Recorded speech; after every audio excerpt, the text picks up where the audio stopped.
So in this video guys, now as you can see on our chart, we have a live trade right now kay EURUSD, and time check, it's 9:41 p.m. So this happens right after ng news kay USD.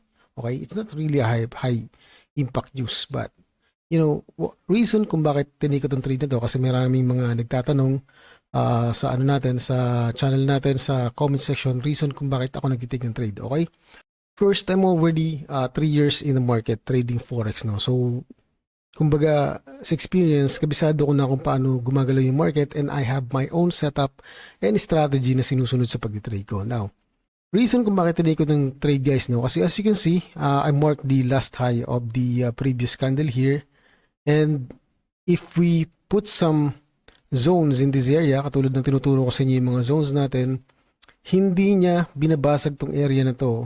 Okay? So nagkaroon siya ng liquidity grab dito sa area na to. Kung makita mo, bayan no. Nagkaroon siya ng liquidity grab sa area na to. So hindi niya totally binabasag yung zone na to. Actually medyo late na tayo nakapasok dito. I should have entered this trade right after this bearish engulfing candle sa 15 minutes. Okay? Kaya lang medyo nag-hesitate pa ako sa kanya, and tinitingnan ko yung magiging overall move the market, kasi on a higher time frame, if we go to 4 hour kanina, puro wicks lang yan, medyo ano siya, yung indecision candle. So nung nakita ko nagkaroon na siya ng a little bit movement right after the news event na nangyari sa USD, that's the time I decided na pumasok sa trade. Okay? So dito guys, no, medyo malaki yung target natin, pero maliit lang naman yung risk ko dito. Yung lot size ko, maliit lang yung lot size ko. Pero yung target natin, medyo malaki. We targeted around 40 pips. As you can see here guys, nasa baba. We've targeted 40 pips sa trade na to, and stop loss natin is around 13 pips yung SL natin. Just above this last high. No, as you can see, this is our last high. Just above here, nilagay ko yung stop loss ko. Okay? Kasi once na umakyat pa rin, bumalik dyan, or umakyat dyan ng galaw ng market, it means mali yung trade position ko, and I should be out of the market. Okay? Now, as you can see, we are moving right now. As you can see here dito sa kabilang side ng chart natin, this is the actual trade na tinitake ko, and we are now up $16. Alright? So let's see kung ngayong gabi may hit natin yung take profit natin, or abutin pa siya ng bukas. Okay? So habang binabantay natin guys, no, tong trade na to, pag-usapan na rin natin guys, no, yung mga lot sizes, yung pagre-risk ng mga trades nyo. Okay, kasi may mga questions tayo na nag-arise sa comment section. So when it comes to lot sizing guys, no, nakadepende yan sa trading capital nyo. Okay, magkano ba yung trading capital nyo? Are you trading like $100, or are you trading $1,000, or are you trading $10,000? So nakadepende yun sa trading capital nyo. Magkano ba ang i-risk nyo sa bawat trade? Let's say for example, ang risk mo is 1% sa bawat trade. So i-adjust mo yung lot size mo according sa risk mo and according sa stop loss mo. Okay? Ano ba yung stop loss mo? Magre-risk ako ng for example $10 sa trade na to, at ang stop loss ko is around 20 pips.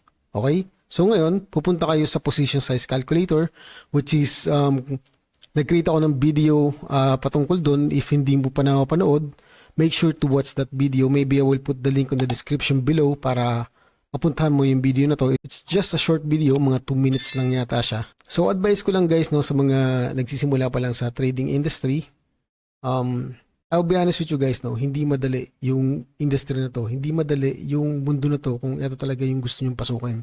Kung pumasok kayo dito kasi nakita niyo yung opportunity na pwede ka palang kumita ng malaki dito, and you're expecting na sa unang weeks mo pa lang, months or few months, is kikita ka na ng malaki kagad. Hindi ganun kadali yung guys, no. You need to spend more time sa chart. You need to spend more time in learning the market. You need to spend more time back testing, forward testing, at magsusunog ka ng maraming account guys, no, bago mo makuha yung consistency mo. Okay? Now, my advice, kung nagsisimula ka pa lang as a trader and gusto mo talagang mapadali yung process mo, no, unlike me, talagang nag-start ako on my own, so self-study lang talaga. Nood ng mga YouTube, backtesting, forward testings, try ng lahat ng mga indicators na available sa market, paid indicators, free indicators, even EA, sinubukan ko yan lahat. Okay? And let me tell you this guys, no, walang 100% na strategy, okay? Walang perfect na strategy. Kung isa kang newbie na hanggang ngayon naghahanap ka pa rin ng iba't ibang uri ng indicators na makakapagbigay sa'yo ng 100% win rate. So I'm telling you this guys, i-discourage na kita. Walang 100% win rate na mga indicators, okay? Hindi sila sa'yo makakatulong. Ang makakatulong sa'yo guys, no, is ikaw mismo, yung sarili mo, yung experience mo. Gaano ka na ba katagal sa market, okay? Gaano ka na ba katagal nagbi-backtest? Gaano ka na ba katagal nag-experience ng market? Ilang beses ka bang nasunugan, okay? Sa mga failures natin guys, no, sa mga frustration natin, sa mga times na nasunog yung account natin, dun tayo natututo guys, no. Ako, I'll be honest with you guys, no, marami na akong tinig na challenges. And most of the challenges talagang nag-failed ako, yung mga previous challenges ko. Yung pinaka-first na challenge ko kay FTMO, I passed the challenge actually. That was the first time na nag-take ako ng challenge and naipas ako siya. Okay? Kaya lang when it comes to verification, sumablay ako. Kasi, syempre, as a newbie, sakit natin yung overconfidence kapag nagawa natin mag-take ng profit. Tingin natin, we are the king of the world. Tayo na yung pinakamagaling. Okay? And then, the market humbled me down and I lose the account. And from that moment, ang ginawa ko guys, no, instead of stepping back and, you know, mag-isip-isip, ano bang nagawa kong pagkakamali, I do revenge trading. Nag-take ulit ako ng challenge, nag-buy ako ng iba ng challenge. So, gumastos sa mga challenges and I failed and I failed and I failed and I keep on failing. Okay? Until such time, 2023, last year, doon nagsimula yung consistency ko sa pag-trade. Doon ko simulang nakita yung pagbabago sa pag-trade ko. Okay? Doon ko simulang nakita yung nung unti-unti kong inalis yung mga indicators sa chart ko, doon ko unti-unting nakita kung paano nga ba talaga nag-work o gumagalaw yung market structure. Okay, nung naunawaan ko kung paano gumalaw to, doon nagsimula yung moment na nagkakaroon na ako ng mga good gains, nagkaroon na rin ako ng risk-reward, proper risk-reward ratio. So, I created a video about that guys, no? Nag-create ako ng video regarding risk-reward ratio and I hope na panoorin yun kasi malaki yung may tutulong sa inyo ng video na yun. Okay? Then, nagkaroon ako ng risk management. Natuto na ako na tanggapin yung mga pagkakamali na if mali yung trade mo, mali talaga. Okay? Huwag mo nang ipilit na itama. Okay? Hayaan mo na siya. Okay? So, yeah. That is my journey sa pagtitrade ng Forex. Okay? So, sa mga newbie, keep grinding lang, no? Aralin nyo na maigi. And sabi ko nga kanina, if you want to mas mapadali yung journey nyo sa pagtitrade, maghanap kayo ng tao na mag-guide sa inyo. And make sure na legitimate yung tao na yun. Okay? Kasi maraming nagsisilabasan ngayon ng mga forex gurus pero most of them pinagkakitaan lang kayo. Okay? So, that's the reason why kung bakit nag-decide ako na mag-create ng mga videos regarding forex kasi during morning, meron akong free time to do some things, to do a lot of things. Okay? Kasi nag-trade lang naman ako during London session. Starting 4 p.m. hanggang 8 or inaabot ako ng 10, depende sa kung anong current situation ng market. Okay? So, pero pag out ng London session, out na ako sa market. Okay? Bago pa mag-close yung London session, I'll be out sa market. Yan yung time na nag-trade ako. Starting at 4 until 8, 9, 10, inabot ng 10. Okay, that's the time na nag-trade ako. Pero in the morning, I have plenty of time para gumawa ng iba't ibang bagay na pwede kong gawin. So that's why I decided to create video para din makatulong tayo sa mga newbie na hanggang ngayon nag-struggle pa rin no, sa trading journey nila. Okay? So yeah. So siguro hanggang dito muna yung video natin. Post ko muna to and let's try to continue no. Tingnan natin kung ano mangyayari sa trade na to. So, time check guys, no, it's around 10:43 p.m. and we are up $37 as you can see here guys, no, sa right side corner ng chart natin. So, I think abutin pa ng bukas tong trade natin na to guys, no. This is the reason why ang tina-target ko talaga is yung mga short targets lang. Okay, kasi kapag ganito yung mga targets ko, inaabot talaga ako normally ng mga around 1 to 3 days. Depende natin, tumatarget ako ng mga around 100 pips. Inaabot ako ng around 3, 5 or 7 days, no? Paminsan the whole week, no? Nakababad yung trade mo. And sometimes may mga days na pumupunta pa rin sa profit yung trade mo, pero may mga days na like 1 to 2 trades nakababad sa negative yung trade mo. So, I don't wanna spend that time, no, sa chart. Gusto ko yung mga short targets na lang talaga. But anyway, we have taken this trade. So tingnan natin kung gaano katagal matatapos yung trade. Will it take tonight, no? Bago sa habang natulog tayo, or bukas. So tingnan natin guys, no. But before I go to my bed guys, no, gusto ko lang sa inyo share guys, no, yung account ko kay Fibers. Okay? Para at least ma-inspire kayo. So as you can see here guys, no, I'm a funded trader kay Fibers. And Fibers is a platform kung saan kapag na-proven mo yung sarili mo na profitable trader ka, they will fund you. And magkakaroon ka ng profit split sa kanila. Any profit na ma-generate mo, 80-20, 80% sa'yo, 20% sa company. Okay?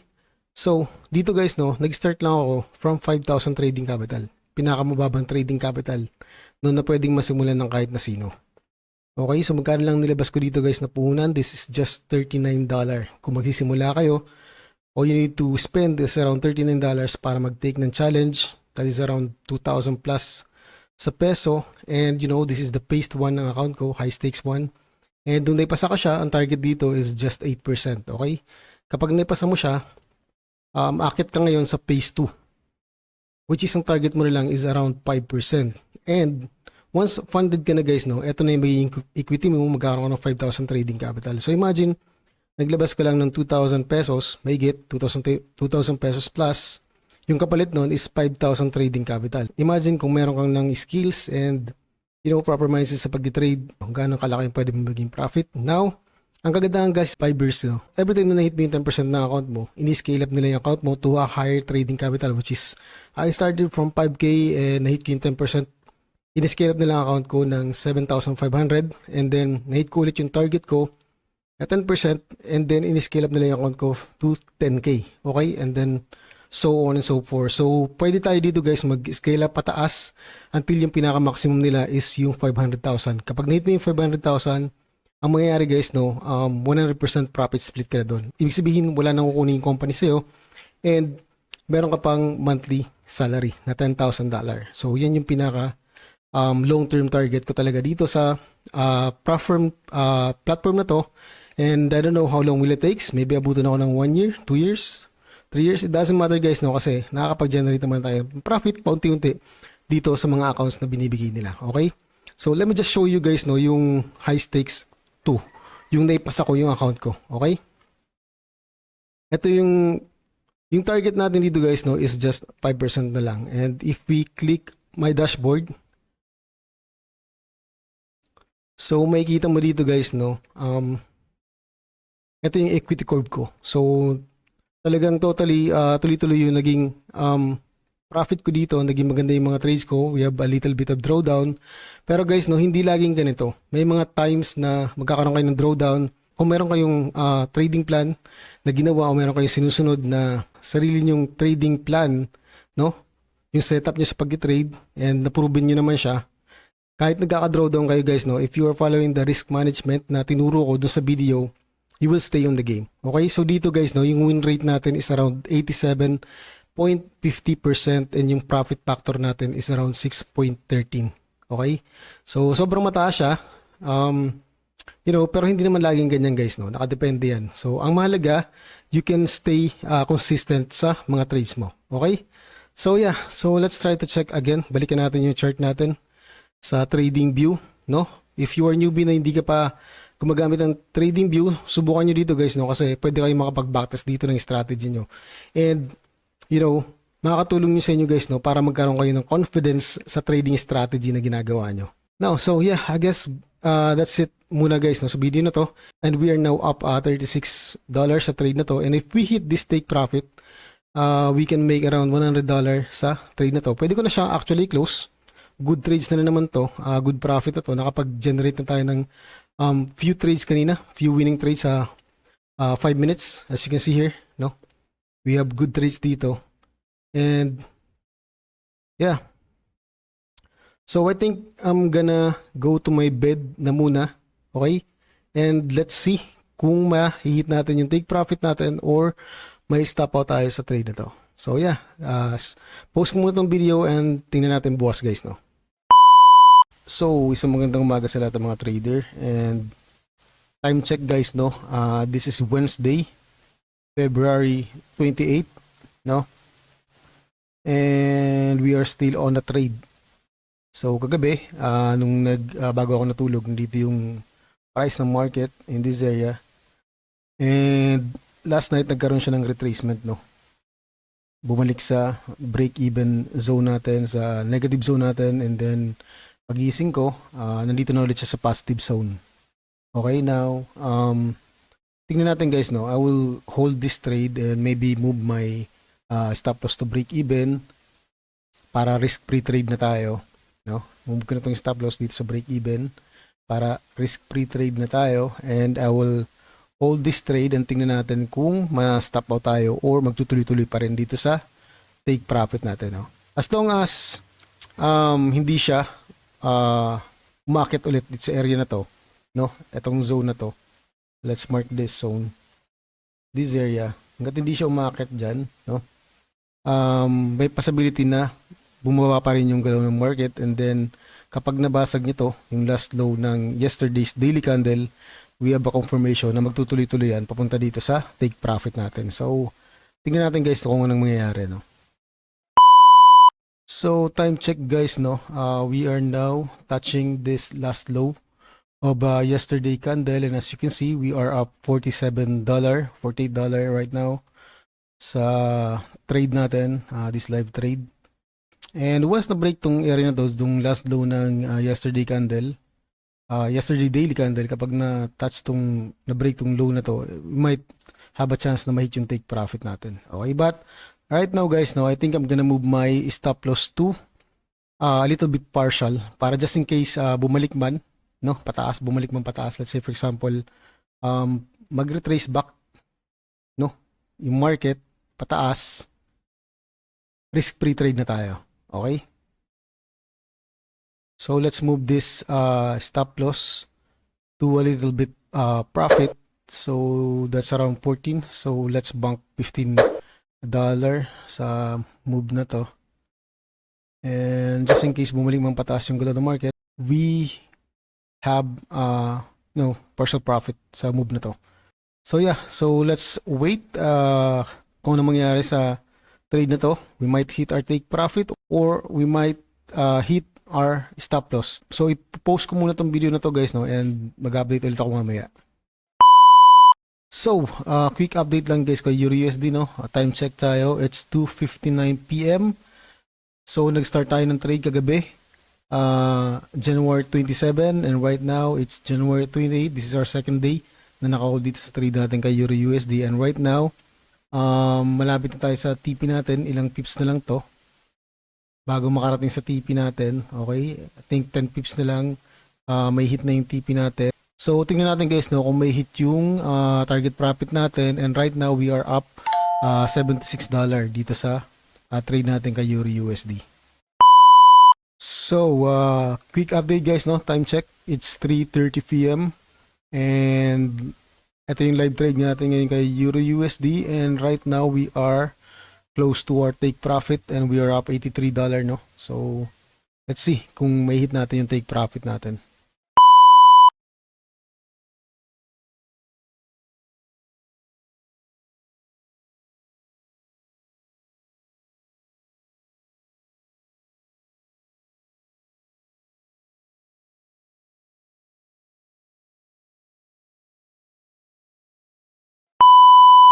So, quick update lang tayo guys, no. Time check, it's 3:58 PM. And I don't like this type of candle na pinapakita niya guys, no. This is a pin bar, a bullish pin bar guys, no. This is a sign of reversal pagkaganto, and i-touch our zone. So, konti na lang guys, no. Konti na lang, ilang pips na lang, may hit na yung take profit natin. This is just around 3 pips na lang para may hit yung take profit natin, pero hindi pa rin siya nagtuloy. And we are having this kind of candle, which is I don't like, kasi this is a type of reversal candle, no.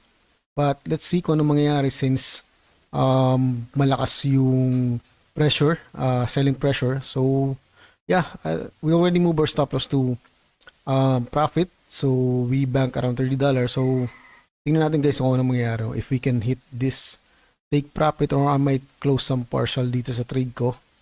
So, let's see kung magtutuloy-tuloy pa rin siya sa target natin. Okay?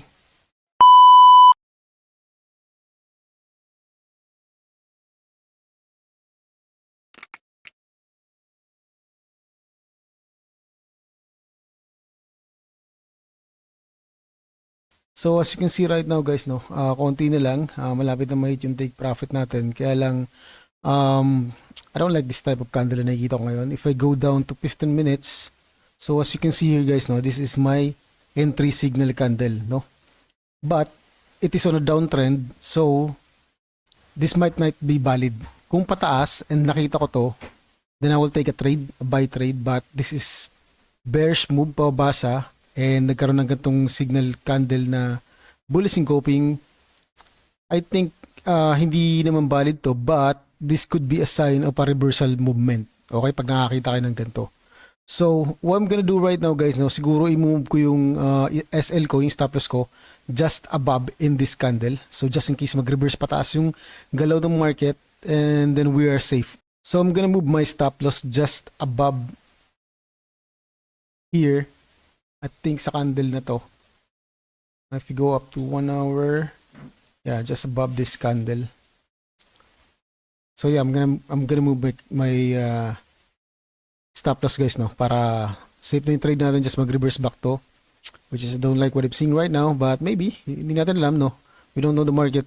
Trading is a game of probability, so we might hit our TV pa rin, but right now I think I'm gonna move my SL closer, no, para at least safe na yung trade natin.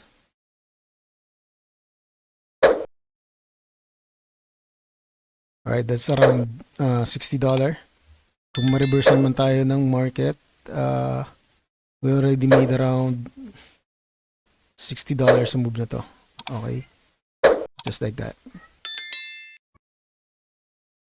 So yeah, let's wait and see kung ano mangyayari guys, no.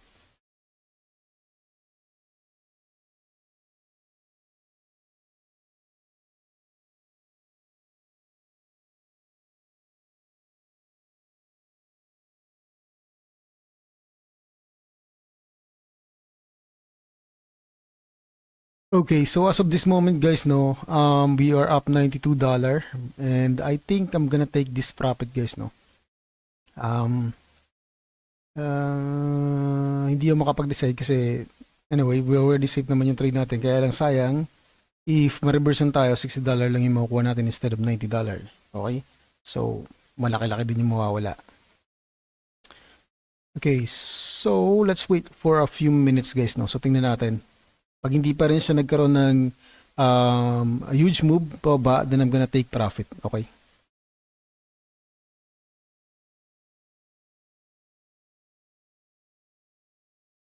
So dito guys, no, on 30 minutes, I think we have a good signal. This is my signal. Bearish engulfing candle. So tingnan natin guys, no, if magiging effective tong signal na to. Since pa ba naman yung galaw ng market and we have this signal. And normally guys, no, kapag may mga ganitong signal, ang susunod na candle yan, another red candle yung susunod na candle, red candle and might reverse. Okay? Ganyan yung mga pwede mangyari. Or magtuloy-tuloy siya, continuously pa ba. Okay? So kapag ganitong candle guys, no, nakikita nyo, bearish engulfing, bullish engulfing, nakikita nyo sa higher time frame like daily or 4 hour, pwede nyong i-take advantage yan guys, no? I-leverage, take advantage nyo, go to lower time frames and doon kayo maghanap ng entry position like 5 minutes or 15. Much better 5 minutes guys, no? Doon kayo maghanap ng entry position kapag nakakita kayo ng gantong uri ng candle sa higher time frame like daily or 4 hour. Okay?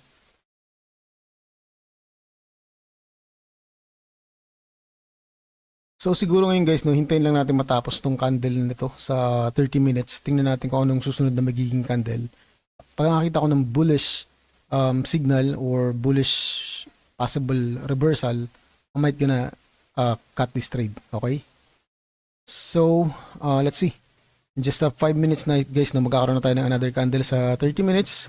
And tingnan natin kung ano mangyayari. Let's try to check sa 5 minutes guys, no? Pero sa 5 minutes, medyo maganda yung nakikita ko ng itsura ng candle sa kanya. So, yeah, let's see. Safe na naman yung trade natin, no? Let's go back to 30 minutes and let's see kung ano mangyayari sa susunod na candle.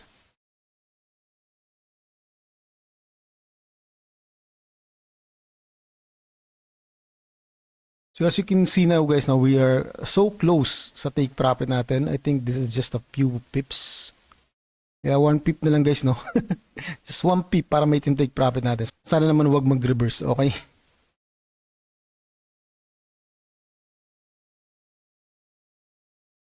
So I think guys, no, instead of cutting the trade without hitting the take profit, I think i-move ko ulit yung stop loss ko to the last high nitong bearish candle na to. Okay? So let's try to move our stop loss. And that's around, kung sakaling ma-reversion tayo, that's around $70. Not bad. Diba? So let's see kung ano mangyayari sa sunod, no? So in just 2 minutes guys, no, magkakaroon na tayo ng another candle sa 30 minutes. So let's see kung anong susunod na mangyayari. So normally guys, no, kapag ganito nagkakaroon na kayo ng profit na ganito, just take it guys, no. Kung masaya na kayo sa profit nyo, i-take nyo na. Kasi most of the time guys, no, kapag nagkakaroon tayo ng greed sa mga trades natin and we are aiming for, you know, much more bigger, no, I think pagka ganyan na guys yung nararamdaman nyo, nagkakaroon na kayo ng greed, i-take profit nyo na. Okay? Huwag nyo nang hayaan na kunin ulit ng market yung profit nyo. Okay? So, mas mahalaga guys, no, much better na ma-compound yung profit kaysa ma-compound yung mga losing trades nyo. Okay?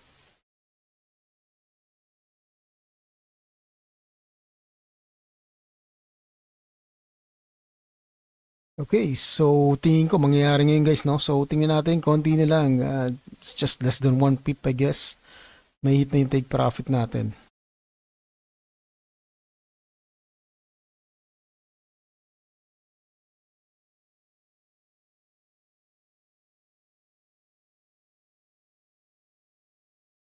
So masyadong intense yung laban natin ngayon. And there you go. That's our TP guys, no? So na-hit na yung TP natin. But on a live trade, hindi pa. So I'm gonna manually close this trade right now. There you go. That's our TP guys, no? As you can see, na-hit na natin yung TP natin. So sa trading talaga guys, no, all you need to have is patience, no? You should have patience to wait. So if you already made your technical analysis, alam mo na yung target mo, alam mo yung stop loss mo, just sit back, relax, and wait patiently hanggang may yung target mo. Okay? Now, during time na nagmo-monitor ka naman ng trade mo, kapag nakakita ka ng mga reversal na medyo hindi mo gusto yung galaw ng market, if you are happy with the profit, i-take profit mo na. Okay? So yeah, I guess that's it for this video guys, no? And thank you so much for watching. And if you do like this video guys, don't forget to smash that like and subscribe button para lagi kitang ma-update sa mga latest videos ko. So God bless sa lahat and happy trading.